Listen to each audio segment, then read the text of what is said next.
শীতের সকাল থেকে কিন্তু ছাত্রছাত্রীদের মধ্যে কিন্তু উৎসবমুখর আমেজ দেখা যাচ্ছে সরস্বতী পূজাকে কেন্দ্র করে।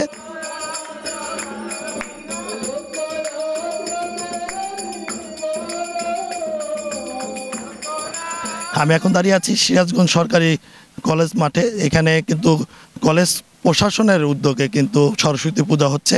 ছাত্রছাত্রীরা কিন্তু রঙিন সাজে সেজেছেন।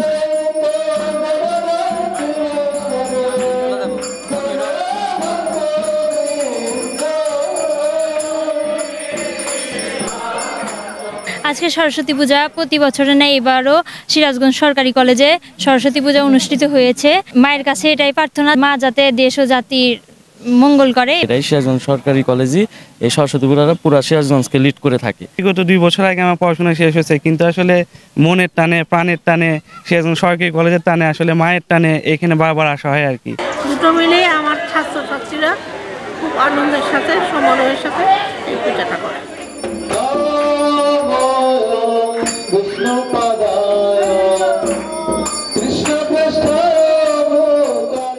এখানে আমি দেখতে পাচ্ছি সিরাজগঞ্জ জেলা পূজা উদযাপনের এবং হিন্দু বৌদ্ধ খ্রিস্টান ঐক্য পরিষদের কিন্তু শীর্ষ পর্যায়ের নেতৃবৃন্দ কিন্তু অঞ্জলি দিতে এসেছেন।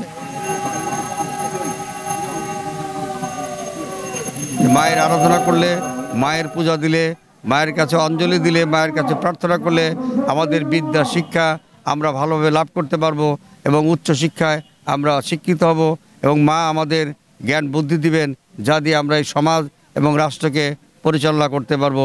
সেই আশা নিয়েই আমরা সনাতন ধর্মাবলম্বীরা প্রতি বৎসর অত্যন্ত ধুমধামের সাথে আমরা এই সরস্বতী পূজা করে থাকি।